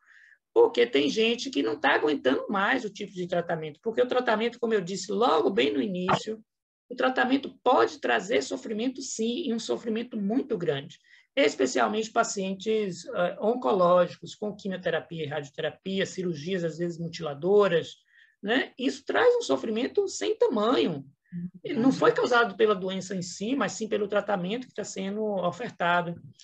E aí a gente precisa pensar nessas questões. Eu não aguento mais fazer isso. Chegou, estou no meu limite, entendi que eu lutei, eu tratei, eu fiz o que eu podia, mas agora eu cheguei no meu limite, eu não consigo mais ir.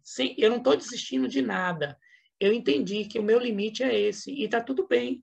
Eu aceito que eu sou mortal, eu aceito que eu vou morrer, e tudo bem, agora eu vou me preparar como eu devo, fazendo as limitações em coisas que eu acho que são desnecessárias, digamos assim, né? As religiões, infelizmente, também, infelizmente, na grande maioria, elas não nos preparam para essa questão da morte e do morrer. Nós começamos, na verdade, que eu acho também que é uma outra proposta, aí já não envolveria, não sei como é o nome da Secretaria de Educação de vocês. SEDUC. SEDUC? Então, seria uma proposta para a SEDUC, que é o seguinte, que é um projeto que eu sempre tive e tenho, né? E já estou até para desenvolver. Essa semana, inclusive, estava conversando com uns educadores, que eu digo, a gente só vai mudar o tabu educando desde a infância sobre a morte e morrer, né?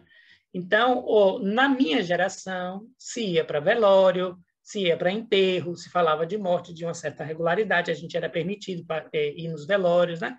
Hoje em dia não pode, dizem que traumatiza a criança. Eu falei assim, bom, se traumatizasse, eu estaria traumatizado, porque de tanto velório que eu fui na minha infância, né? Eu participei de velórios, claro que tem contextos, hoje em dia a psicologia desenvolveu, tem coisas de luto. Hoje, inclusive, é muito mais fácil participar de um velório, porque a gente tem todo um preparo a ser feito para essa criança explicar como é o processo, do que antes. Antes a gente ia sem psicólogo, sem nada, aparecia lá, chorava lá, não entendia bem aquele negócio de estar numa casa, né? Então, assim, trazer a temática da morte e do morrer para as nossas escolas do ensino fundamental e médio é muito importante, porque é a partir daí que a gente desmistifica o processo de morte e morrer. Por exemplo, eu digo que celebra na escola todos os feriados, exceto 2 de novembro. Você já viu alguma comemoração dia 2 de novembro, Dia dos Mortos? Tem Halloween, que é diferente, não tem nada a ver. Como eu estudei em escola religiosa, eu sempre fui convidada a ir, pelo menos, à missa do Dia dos Mortos, né? Mas não era a missa, mas não tem uma atividade pedagógica desenvolvida para falar sobre a questão da finitude, da morte e tudo. Então, assim, a gente pode iniciar um projeto nesse dia, do ponto de vista educacional, levando essa temática para as nossas escolas, falando sobre as crianças. Há muitos recursos que podem ser usados, né? Filmes, músicas, usando a estética, que eu acho que a estética é quem, de fato, traz para isso, teatro, dança, música, cinema, literatura. Há maneiras, vamos dizer assim, bonitas, se eu posso dizer, de falar sobre morte e morrer. A gente não precisa ficar de cinza e passar, né, preto e botar aquela caveira e tudo para falar sobre a morte e morrer. Não, é uma maneira assim, de se construir isso. Então, é uma oportunidade, né? Quem sabe a SEDUC não compra essa ideia e no próximo ano a gente aqui hoje na conversa, mas o doutor Natan pode fazer esse bate-papo com nossa secretária da SEDUC e introduzir essa proposta que eu achei muito interessante. Quer dizer que desde a infância e ao longo da vida a pessoa vai aperfeiçoando essa condição de compreender a morte e morrer, né? E certamente no momento que tiver os maiores enfrentamentos vai fazer isso de uma forma talvez melhor, né? E aí sim menos traumática, até por já ter vivido e compreendido tudo isso, doutor. Super bacana a sua sugestão. Eu queria lhe fazer uma pergunta sobre a coisa que o senhor falou, mas antes eu queria só registrar que várias vezes na sua fala o senhor trouxe a equipe, né? A equipe multiprofissional, né? Essa equipe transdisciplinar, como isso é importante para a gente realmente entender que a atuação de cada um e de todos, né? De todos os profissionais, não só da equipe de saúde, mas principalmente, mas também das outras equipes, e de todos juntos é que faz a coisa acontecer. Quero aproveitar também a oportunidade para falar para agradecer a Mariana, né, Mari, que é estudante de enfermagem e que ela já é pesquisadora na área de cuidados paliativos, e foi ela que nos apresentou ao senhor e que, né, trouxe o senhor para esse nosso encontro. Ela está aqui conosco na live. Quero agradecer, Mari, pela oportunidade e parabenizar por você já iniciar sua vida acadêmica, né, com a grandiosidade dessa de formação, com buscas tão ricas, né, tão valorosas. Então, tenho certeza que será uma excelente profissional quando tiver concluído o seu processo de formação. E muito bom ter você perto, junto conosco, né? E colaborando com a CESAL. Doutor, o senhor falou aí, o paciente, ele não aguenta mais, às vezes ele mesmo fala, né, que não aguenta mais, ou a família não aguenta mais, todo aquele processo de invasivo, procedimento que dói, né, injeção, enfim, são muitos procedimentos que fazemos diariamente com o paciente que tem, principalmente que está na terapia intensiva ou que está em alguns tratamentos também domiciliares. Ele pode dizer o que ele quer, o que ele não quer fazer, o que é a diretiva antecipada de vontade, né? Parece que existe uma sigla, DAV.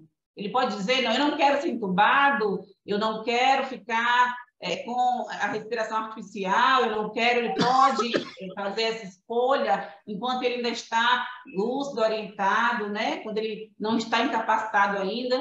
Por favor, nos oriente em relação a isso. Isso. A DAV, Diretiva Antecipada de Vontade, é um documento escrito pelo próprio paciente. Há instrumentos, há uma conversa que capacita e treina ele, na presença geralmente de um médico e um advogado.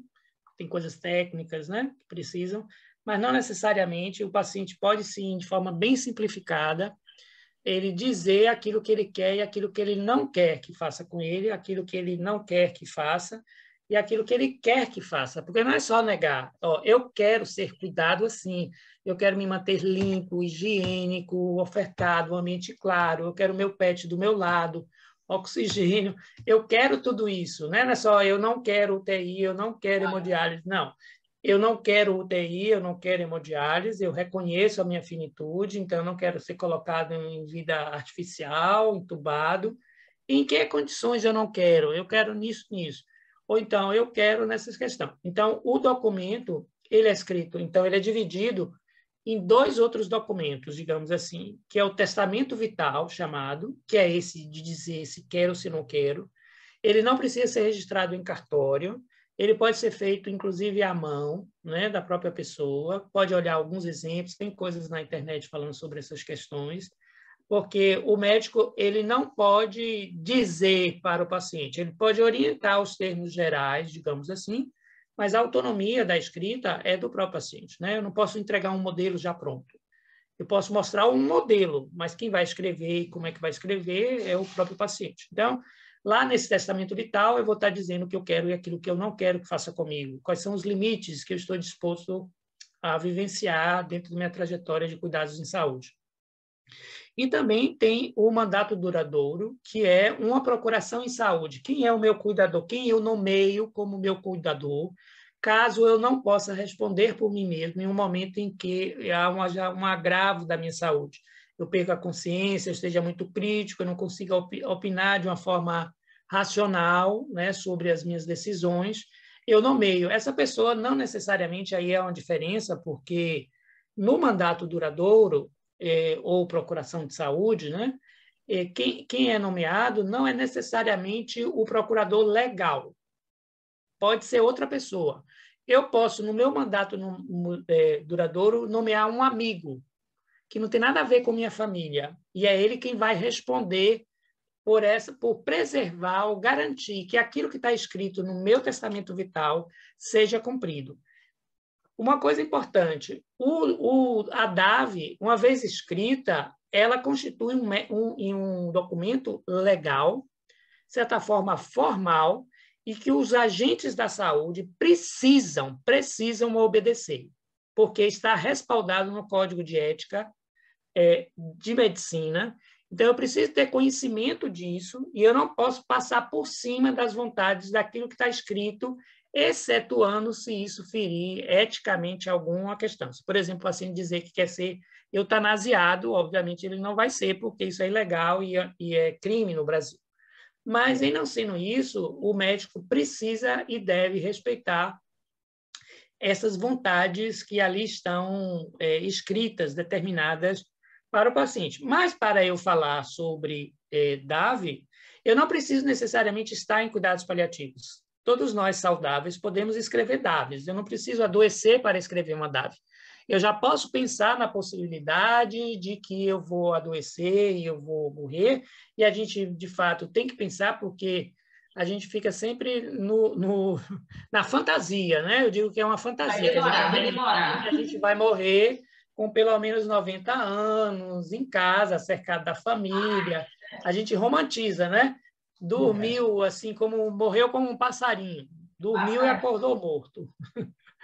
Mas a verdade não é assim, pela realidade que está aí posta de como é que as pessoas estão morrendo, né? Então, a gente tem que pensar nessa questão da DAV, escrever esse documento, deixar escrito, ele fica guardado. A gente entrega isso, por exemplo, eu acho que aqui tem várias pessoas da unidade de saúde da família, né? Da unidade básica. Eu acho que a gente pode estimular os nossos pacientes a pensarem nessas questões, escreverem essas diretivas, né? Fazer parte de documentações. Isso é entregue, fica uma cópia com o médico ou o posto de saúde, sabendo o que ele deseja. E se ele for para uma UPA, né, cair numa UPA ou cair num hospital, entregar essa DAV para que as pessoas leiam e saibam o que ele quer e aquilo que ele não quer que seja feito com ele, nesse sentido, né? É claro que tem coisas que vai chocar com o conhecimento ético, por isso que é importante que um médico, um enfermeiro, oriente, né, daquilo que é possível. Oriente esse momento. Para que a pessoa não coloque coisas que choquem com as questões éticas profissionais. Perfeito, doutor. Bastante esclarecedora a sua resposta. Nós estamos chegando no finalzinho, mas eu guardei 2 perguntas para o final. E antes de fazer essas perguntas, eu queria que o pessoal que está aqui nos acompanhando na live, quem tiver interesse em ganhar o livro que vai ser sorteado, se pronuncie aí no chat, e vai ganhar o livro, vai lá e comigo. Quem quer, escreve aí que vai querer, porque a gente só vai sortear dentre os que querem esse livro. Eu estou muito interessada, também estou participando do sorteio. Doutor, eu queria que o senhor, de forma não resumida, mas de uma forma que pudesse contextualizar um pouco do que o senhor já vem falando durante a nossa conversa e que nos diga de forma clara, né? Quem é que pode ser contemplado com esse cuidado? Quem é que precisa desse cuidado? Mais uma vez reforçando, quem é o nosso paciente que pode receber cuidados paliativos? Quem são eles? Para que fique bem reforçado para a gente, para que a gente perceba aí o universo variado, né, de pacientes que nós assistimos já e que podem ser contemplados, sim, com esses cuidados paliativos. Em seguida, eu já quero introduzir a discussão, né, como é que a gente pode pensar aqui em nosso município, como introduzir esses cuidados que já existem, tem organização, é claro, né? Mas como a gente pode pensar a organizar esse serviço, iniciar, fazer aí de forma gradual, até que ele seja um serviço bem organizado e de referência, como a gente já começou aqui, provocando e pensando essa possibilidade, né? O senhor falou que o município não tem o programa, né? Pelo menos que a gente tenha conhecimento, né? E o município tem esse programa implantado, instituído, o Estado tem, e se a gente pode já iniciar, como seria pelo ambulatório. Nós temos um centro de oncologia, onde a gente tem pacientes com o perfil compatível, né? Temos a atenção básica que está aqui participando com a gente, temos a rede de urgência, né? E aí, como é que a gente pode pensar esse início, esse matriciamento desse saber dentro da nossa rede, para que a gente possa dar esse passo aí e possa assistir melhor os nossos usuários do SUS de Camaçari. Bom, a primeira coisa com relação ao critério, né? Quem é que indica cuidados paliativos? Como é que eu sei que o paciente tem indicação de cuidados paliativos ou não? É claro que de maneira bem grosseira, foi como eu já falei, né? Então, assim, o paciente tem uma doença grave e que vai morrer, digamos assim, você não tem mais tecnologia, você não tem ciência suficiente para parar a doença, e a doença mata, necessariamente. Por exemplo, não é porque a doença é incurável. Por exemplo, diabetes é incurável. Mas o fato de ser incurável não necessariamente é paliação, né? Digamos assim. Então, ela é incurável e ela leva à morte da pessoa, porque eu não tenho uma medicação que interfira na evolução natural dela. Então, se vai morrer daqui a 3 anos, 2 anos, 1 ano, não importa. Então, é a doença que está incurável que vai levar à morte. Então, esse é um paciente, por exemplo, esclerose lateral amiotrófica, um paciente com insuficiência renal crônica, um paciente com câncer metastático, com demência avançada, sequelados múltiplos de AVCs. Então, assim, existem várias doenças que poderíamos colocar, mas existem pacientes que não preenchem necessariamente esses diagnósticos, vamos dizer assim, orgânicos, né, funcionais. E se desenvolveu, então, instrumentos para que você possa predizer com mais segurança qual é o paciente e por que ele precisa de cuidados paliativos. Todos os dois instrumentos estão desenvolvidos, traduzidos para o português, um que chama SPICT e o outro NECPAL. Todos os dois começam o que a gente chama de pergunta surpresa. Essa pergunta surpresa fala assim: você se surpreenderia se esse paciente falecesse dentro de um ano?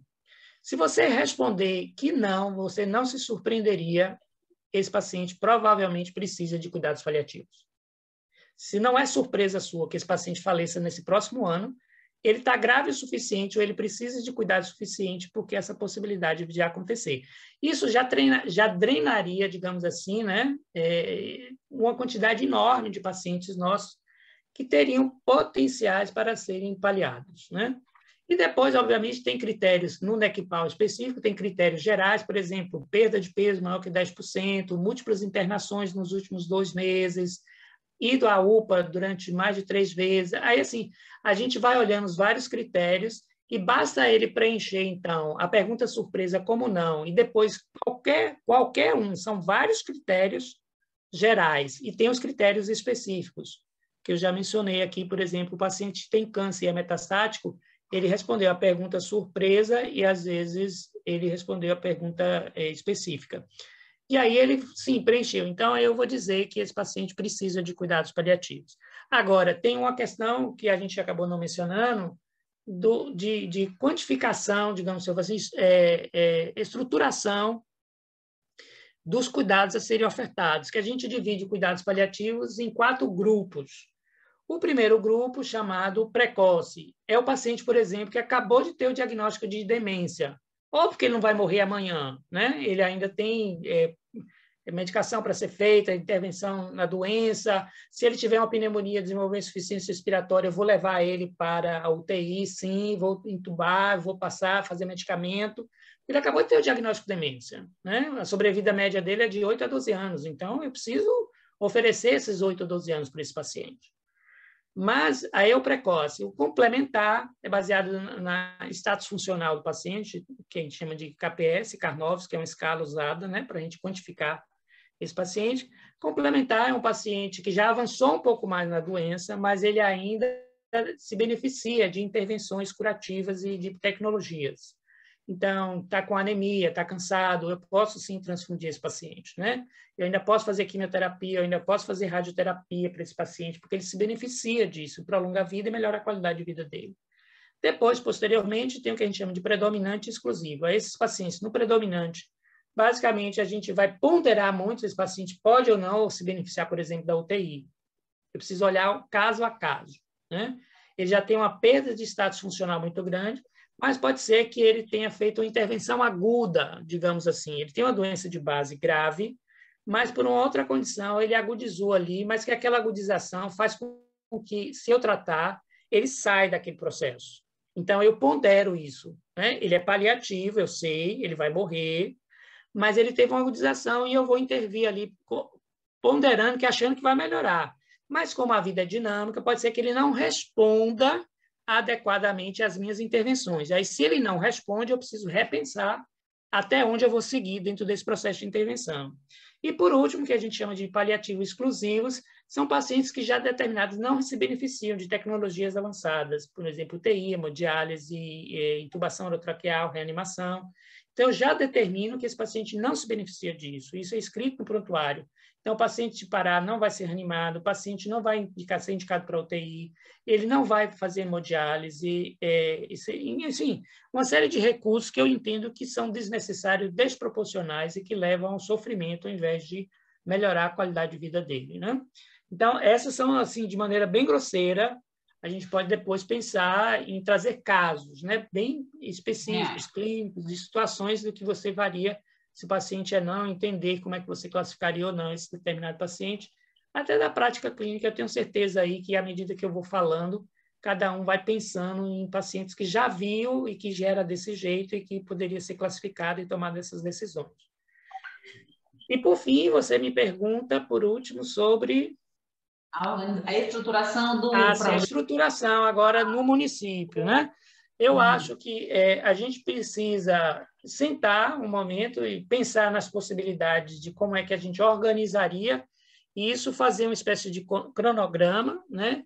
Em tempo, o que é possível fazer, mostrar, vamos dizer assim, tudo e ver o que é possível fazer agora e quais são as prioridades dentro da necessidade da própria secretaria, onde ela está enfrentando mais dificuldade, ou onde o perfil populacional seria mais beneficiado nesse primeiro momento, introduzindo a questão da paliação.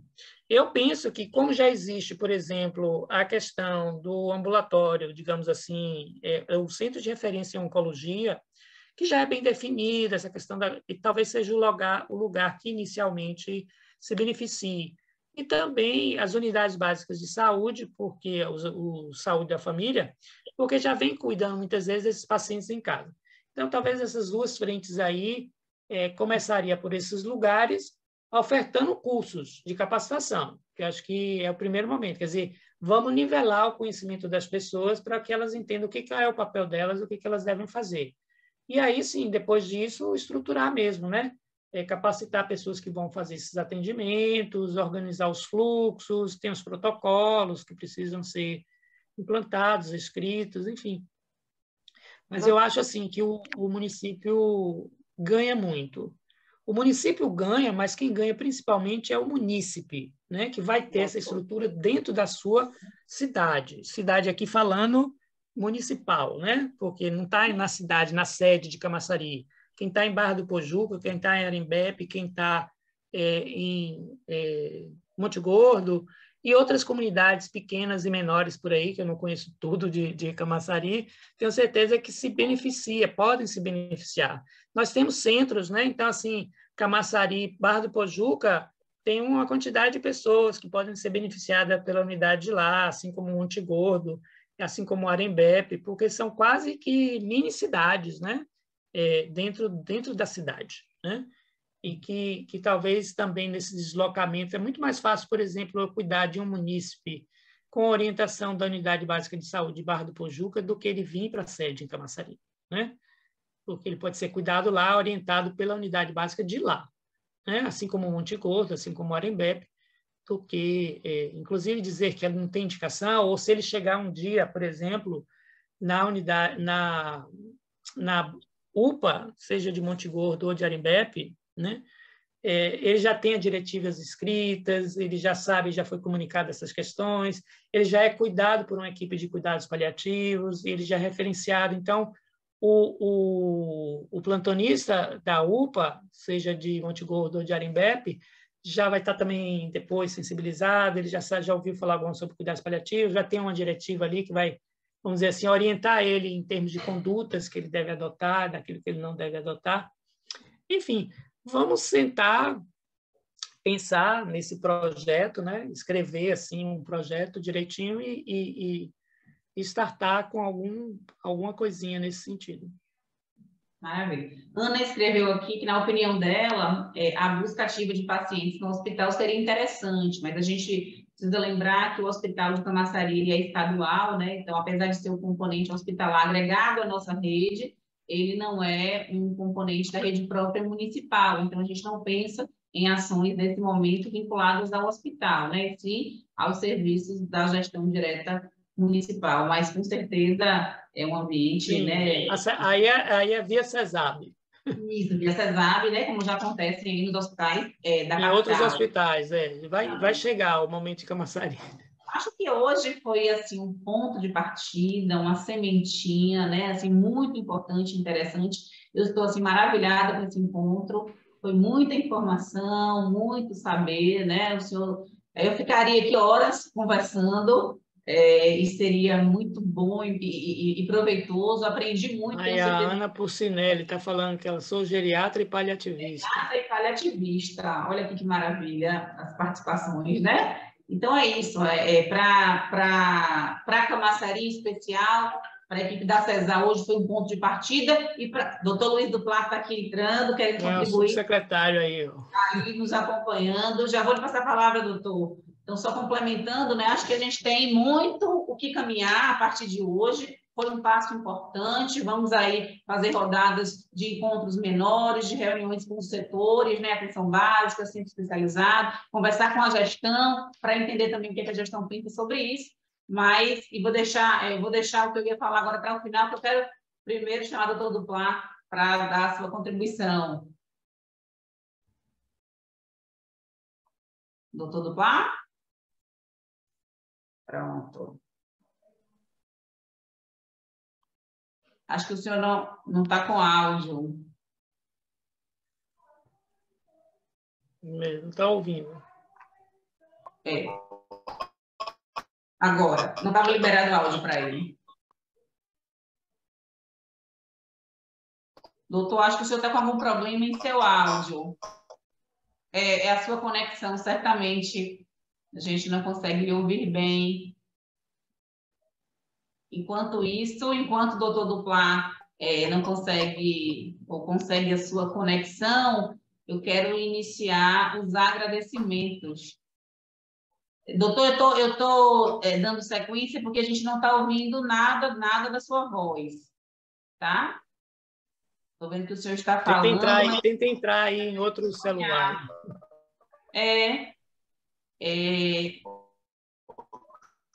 Deixa eu ver se ele consegue agora. Vamos ver se ele consegue agora.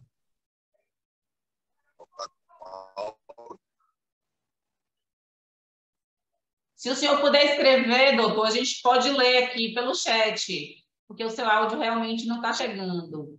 Se puder escrever para a gente. O local onde ele esteja. Está cortando o áudio dele. Doutor Duplá, que participa de todos os sextos, acompanha todas as discussões, está sempre aqui ativo nesses nossos encontros. Doutor Franklin, que maravilha foi essa tarde, que coisa boa. Quero lhe agradecer muito pela sua disponibilidade, né? Falar que o senhor, não só pelo seu conhecimento, né? Por ser um professor, pela referência que o senhor é com a sua experiência de vida e de trabalho, né? Mas pela pessoa humana que o senhor é, pela sua forma, pela simplicidade de pessoa que o senhor demonstra ser. Desde o primeiro momento que nos encontramos, eu fiquei assim muito impressionada, né? Nos trouxe assim uma energia positiva muito forte e ficamos assim muito encantados e felizes desse primeiro encontro. E tenho certeza que desse virão muitos outros, né? O senhor não vai aí mais deixar de estar próximo de nós e certamente nos apoiando aí, né, nessa quase consultoria para que a gente possa dar passos importantes aqui na nossa rede assistencial e, sobretudo, tentando e buscando trazer esse componente aí de cuidados paliativos para a nossa prática diária aí em nosso município. Eu quero agradecer a todo mundo que participou. A gente teve uma participação bem variada, né, bem interessante. Eu quero falar que o sorteio está bombando. E vou lhe pedir que o senhor me dê um número.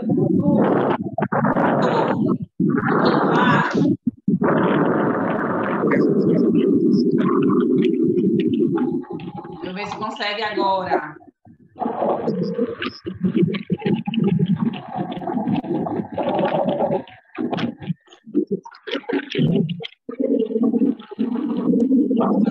Não estou ouvindo.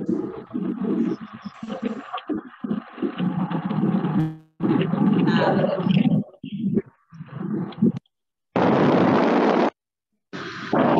Consegue ouvir, não? Agora. Que bom, boa tarde a todos, todas. Um abraço aí e já agradecendo aí a Frank pela presença e pedindo desculpas por ter entrado antes. Mas, Frank, eu te confesso que eu tenho lido alguma coisa sobre cuidados paliativos, tem muita coisa de doutora Ana que você deve conhecer com certeza. Mas eu teria uma indagação para você, Frank. É a seguinte, hoje é comum algumas pessoas atuarem no setor algumas condições clínicas que elas possuem. Por exemplo, pessoas que Sou alérgica a dipirona, sou alérgica a paracetamol, sou alérgica a penicilina. Também existe esse sentido de pessoas que estão a sua vontade de não serem reanimados em casos de patologias que a reanimação não traria grande benefício para ela, apenas iria prolongar os tempos de vida dela, tempo de vida, não tempos de vida. Então, eu, por exemplo, tenho tatuado precoce a mensagem para não me reanimar caso de uma parada cardiorrespiratória e não quero que me reanime. Eu não gostaria que pode ser que naquele ambiente, no hospital frio, pessoas no ambiente de montanha, naquele ambiente frio, gélio, com pessoas que nunca viveram a vida. Então, eu tenho tatuado, mas geralmente quando eu converso com os colegas que não são médicos, enfermeiros, terapeutas, demais profissionais, eles se assustam quando sabem que eu tenho essa vontade de não ser reanimado caso venha a ter necessidade de reanimação, no caso de essa reanimação venha me trazer grandes benefícios. Então, eu gostaria de saber de você, para mim, não sei se você teria a resposta, como que anda essa questão desse respeito a essa autonomia das pessoas pelos profissionais de saúde.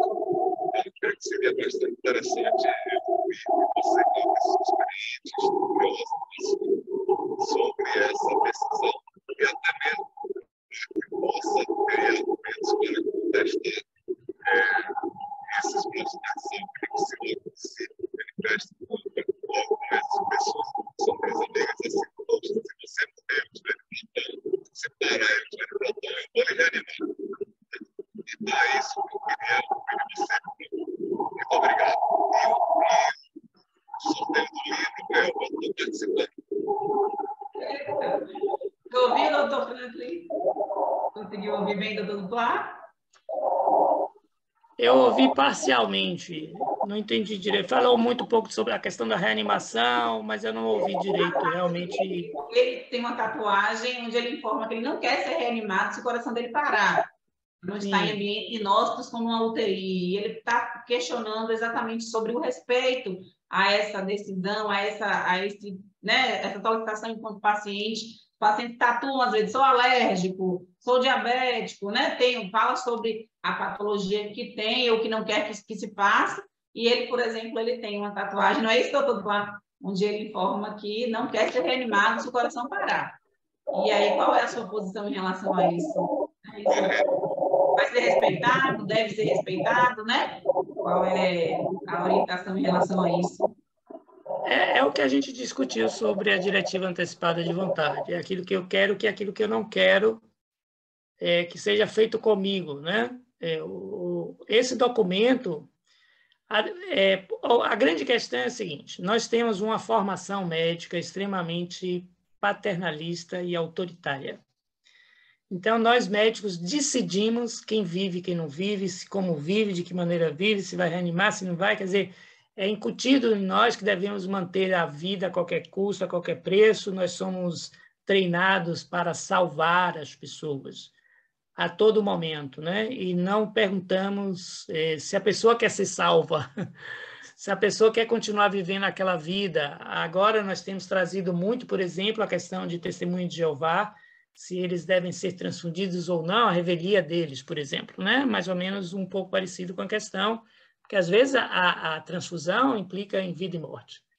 E o médico tem que entender que se é um desejo do paciente, a despeito dos desejos da biografia, dos valores dele ser contra, digamos assim, ele não pode impedir que a pessoa tome determinadas atitudes. Não quero ser transfundido. E pronto, se parar, parou. Entendi que chegou o meu fim, porque tem valores que são do paciente e que não compete ao médico questionar esses valores ou não, né?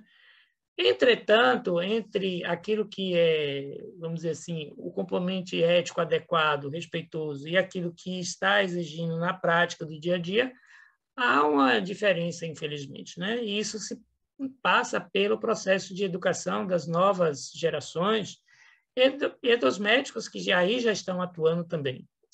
Os médicos precisam entender cada vez mais que ele é um cuidador, ele não é o determinante de como é que deve ser ou como deve ser feito esse cuidado do paciente. O paciente, hoje em dia, tem autonomia e deve ter sua autonomia preservada, na grande maioria das vezes, eu diria, né?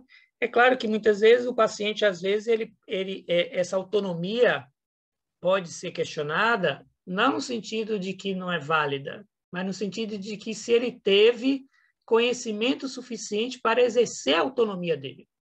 Essa que é uma outra questão também, porque às vezes você vai falando, vamos dizer assim, no bojo, e vai dizendo que eu quero isso e não quero aquilo, ou então fez uma opinião, mas ela nunca foi pensada, ela nunca foi refletida. Em que circunstâncias? Por exemplo, doutor, o senhor trouxe aí a questão, e eu estava lembrando, assim, eu digo para meus alunos o seguinte, olha, pensa em duas situações, eu penso assim, né? Suponhamos que eu esteja com a demência, fase avançada, 7 na escala de fácil, e eu estou com dificuldade já de comer, perdi apetite, estou engasgando, não quero de jeito nenhum que passe sonda nasointeral em mim e que faça gastrostomia em mim. Entendi que eu estou no meu processo de finitude, que eu vou perder peso, sim, vou emagrecer, por conta que eu não estou ingerindo as calorias necessárias para manter o meu corpo, que provavelmente eu vou entrar em risco de desnutrição e mesmo de pegar uma infecção e aí partir, mas entendo que tudo isso faz parte do processo. Então, eu não aceito, nessa condição específica de Alzheimer, uma sonda enteral nem uma gastrostomia. Diferente de que se eu tivesse um câncer de esôfago e eu ainda estivesse com a sobrevida de 1 ano, por exemplo, eu estou totalmente lúcido, ainda estou com a cabeça fervilhando de planos e eu acho que em 1 ano dá para fazer muita coisa, eu ia sim querer uma gastrostomia em mim. Então, assim, é o mesmo paciente, mas são duas situações distintas minhas, né? Uma, eu estou com a minha autonomia ainda preservada e eu acho que ainda dá para manter uma qualidade de vida, e eu vou conseguir, sim, fazer algumas coisas ainda, né? E a outra o paciente, eu entendi que eu não vou ter benefício nenhum dessa conduta, eu, Franklin, né?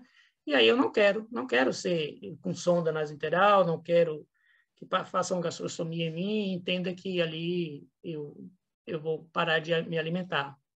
E vou morrer daqui a um tempo, né? Digamos assim. Então, está escrito, e é bom que esse documento, assim, não adianta só estar na tatuagem, tem que estar escrito, né, num documento lá, dizendo, olha, as minhas vontades são essas, minha DAV está escrita, e se eu parar, em que condições se eu parar? Por exemplo, porque pode ser radical, né? Suponhamos que agora eu pare, sei lá, por alguma razão aí, eu estou com 55 anos, dependendo da situação, eu quero sim que me reanime, né?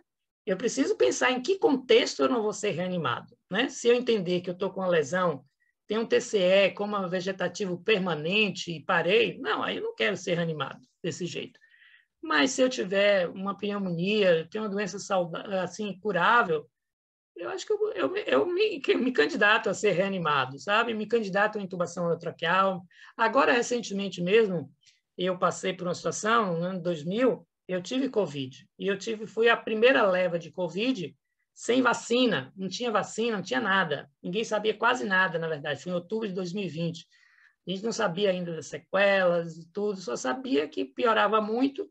Eu tive 50% do meu pulmão comprometido, fui parar na UTI. E lá, claro que a morte passa, vislumbra, né? Thanos chegou ali próximo da gente. E naquele momento, de certa forma, se precisasse ir para a UTI, entubar, né? Eu queria sim que eu entubasse, me botasse no respirador. É claro que depois de um certo tempo, se eu entendesse, por exemplo, que não estava avançando mais, que não estava melhorando muito, que só estavam prolongando o meu sofrimento, aí sim, talvez tivesse limites, né, de proporcionalidades dentro dessa intubação e tratar minha insuficiência respiratória. Então, assim, uma DAV, ela é complexa, não é? Quando a gente escreve, porque a gente não tem como prever circunstâncias, cenários em que vai acontecer. A gente fala de uma maneira muito grosseira, por alto, daquilo que a gente quer e daquilo que a gente não quer. Mas entendo que para fazer respeito tem que estar alguma coisa escrita, né? Então, nossa, tem que estar escrito isso em algum lugar. Que o nosso procurador, o nosso de saúde do mandato duradouro, ele esteja ciente desse nosso desejo e ciente da DAV e possa valer a nossa vontade na hora que nós não tivermos. E o médico precisa, sim, vamos dizer assim, atender a esses desejos dos pacientes, desde que não fira a ética, obviamente, aqui.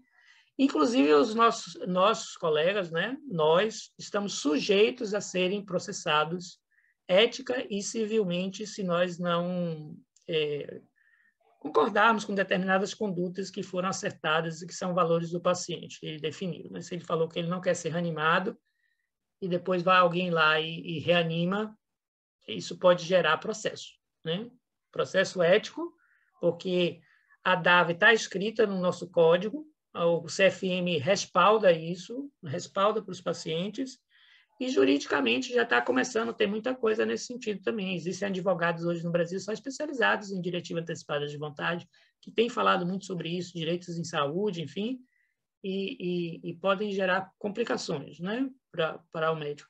Então, a grande defesa nossa é nos munirmos de conhecimento, né, sabemos o que o nosso conselho diz ou não diz sobre cuidados paliativos, o que é permitido a nós fazermos para esses casos, e termos um cuidador muito eficiente que faça valer e defenda os nossos direitos quando nós não pudermos mais fazer, né?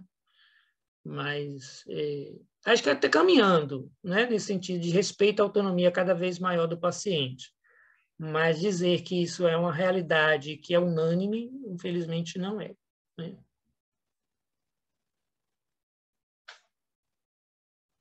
Fechado o seu áudio, Alba. Então, o doutor Duplat vai ter que providenciar a DAV, né? Além da tatuagem, vai ter que providenciar o registro aí, doutor, jurídico da sua decisão. É muita informação, tem uma parte que tem uma complexidade, né? Importante, que a gente às vezes fica na dúvida.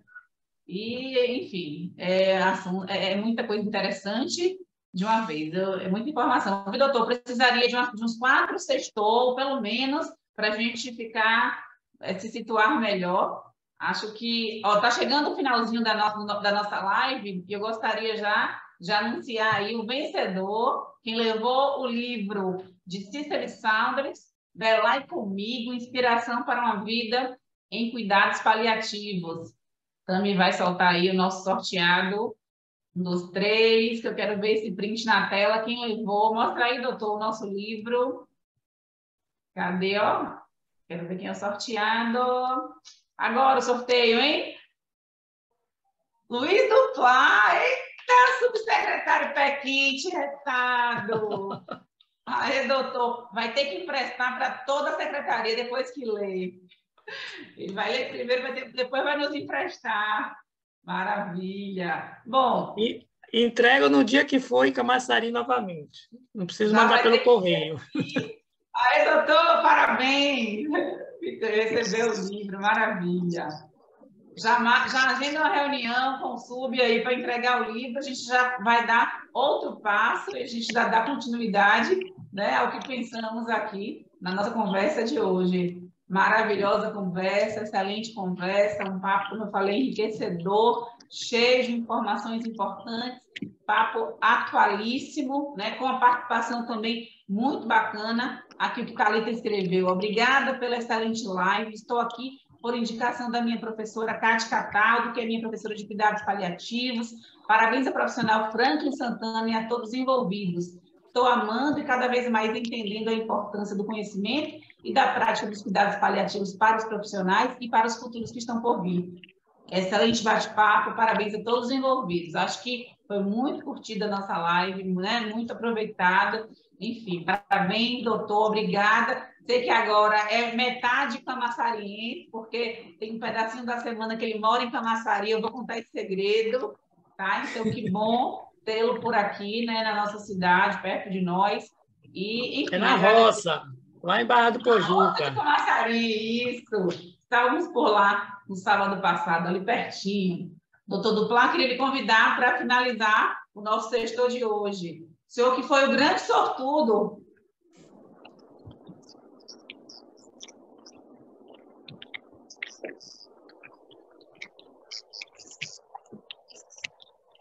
Ficou sem áudio de novo. Está ouvindo?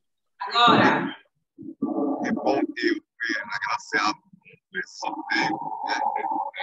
Peço que, antes de emprestar para qualquer pessoa, irei no livro, né? Da capa até contra capa, né? Com bastante animação. Agradecer a Franco, né? Pela essa participação, pela disponibilidade dele em prestar essas informações que são bastante atuais nesse contexto, né, que a saúde hoje passa. É necessário que a gente discuta sobre isso, sobre essa questão da avaliação. Claro que a nossa formação médica nas nossas escolas não ensina isso, pelo contrário, ensina que nós temos que investir, porque como as atitudes heróicas, por outro lado, a própria indústria, complexos médicos, a industrial também força para que o médico assuma essa postura, né, de investir o máximo em pacientes e pessoas que já estão na sua mentalidade. Então, realmente, eu fico bastante grato. Né? Eu creio que não só os participantes dessa live, mas que ela ficará no nosso canal, né? No canal da Projetos, para que outras pessoas, outros profissionais acessem e bebam desta água, dessa fonte que você vai fazer com que conhecimento, olhar desses profissionais na hora que enfrentar e estiver à frente de um paciente da sua terminalidade. Então, eu agradeço a você, Franco, e agradeço a Elba pela excelente condução, excelente moderação dessa live. E, claro, agradecer sempre a Tami por essa retaguarda magnífica que nós temos. Muito obrigado a todos e desejar um bom final de semana para todos e aqueles que são pais, um excelente Dia dos Pais. E aos que são os filhos, lembrar dos seus pais, mesmo que eles não estejam mais aqui entre nós, mas que lembrem dos seus pais nessa data que será comemorada. Um abraço e um beijo para todos. Quer dar uma palavrinha de despedida também, para a gente estar encerrando? Bom, foi muito bom, é um tema que eu adoro, faço disso agora o meu viver, só trabalho com isso, com cuidados paliativos, diminuir o sofrimento das pessoas. Agradeço demais a Mariane, principalmente, porque foi ela que nos proporcionou tudo isso. Depois, ao secretário e a Elba, que estiveram lá para me receber com toda a atenção, com entusiasmo pela ideia, né? Reconhecendo a necessidade desse cuidado ser implantado no município e entendendo que quão isso pode ser impactante, transformador na vida do munícipe daí, e dos profissionais da saúde que compõem e trabalham na secretaria, ofertando educação, qualidade e conhecimento, qualificação desses profissionais, a todos que aqui estiveram essa tarde, nos escutando. É claro que o tema é vastíssimo, como Elba falou, foi só uma pitadinha para tomarem gosto sobre essas questões. Nós poderíamos passar horas e horas aqui conversando sobre cuidados paliativos. Espero que em breve a gente possa desenvolver, de fato, um programa de cuidados paliativos dentro da secretaria, com capacitação, qualificação e fluxogramas, redes de apoio, enfim. Acho que isso vai ser muito... Agora, mais do que nunca, como munícipe, sou o primeiro interessado também, porque, morando em Barra do Pojuca, uma parte, né, pelo menos da semana, eu vejo Barra do Pojuca agora com muito carinho. é o ladozinho mais, eu digo que é o distrito mais pobre, né, de Camaçari, e por isso mesmo, quando é o mais pobre, é o que merece mais atenção, porque é mais carente de recursos de todas as maneiras. Então, olhar com muito carinho para a Barra do Pojuca, a sede e o entorno ali, né? E as pessoas, a Cate, que é minha amiga eterna, a Mariane, a Ana Pustinelli, que é geriatra, que está aí, paliativista, e tantos outros que aqui estiveram querendo aprender um pouco mais sobre cuidados paliativos, na certeza de que querem também oferecer o seu melhor na busca que todos nós aqui estamos, né? Todos nós somos servidores de alguma forma. Então, a nossa função é servir e servir da melhor forma possível, né? Enquanto os pacientes não, vamos dizer assim, não for uma escolha ser paciente, nós somos uma escolha sermos cuidadores, né? Então, se nós fizermos essa escolha, que possamos fazê-la da melhor forma possível, com capacitação ética, técnica e humanística, e vendo a pessoa na sua totalidade. Eu acho que a gente vai crescer e vai ganhar sentido a própria vida nossa, né? Em especial os pais, então, menciono aí os pais. Meu pai não está, mas eu dedico a ele, então. Maravilha, maravilha. Então, agora vamos todos ligarmos a câmera para que a gente possa registrar a foto do nosso sextor, desse sextor especialíssimo com o nosso queridíssimo Dr. Franklin. Não se escondam aí, quero ver os rostinhos. Essa nossa foto, ela já é... Ninguém quer abrir a câmera ou eu não estou vendo? Abre, pronto. Estão abrindo. Tá tudo certo, Tami?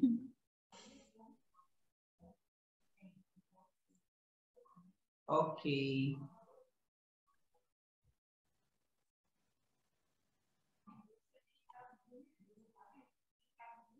Pronto. Foto registrada. Muito obrigada, boa tarde, feliz Dia dos Pais, bom final de semana e até o próximo encontro. Tenho certeza que teremos vários outros encontros. Um abraço a todos, fiquem com Deus. Tchau, Elba. Muito obrigado, viu, querida? Foi uma ótima facilitadora. Muito obrigada, doutor. À disposição sempre. Tchau, doutor Plá. Tudo de bom.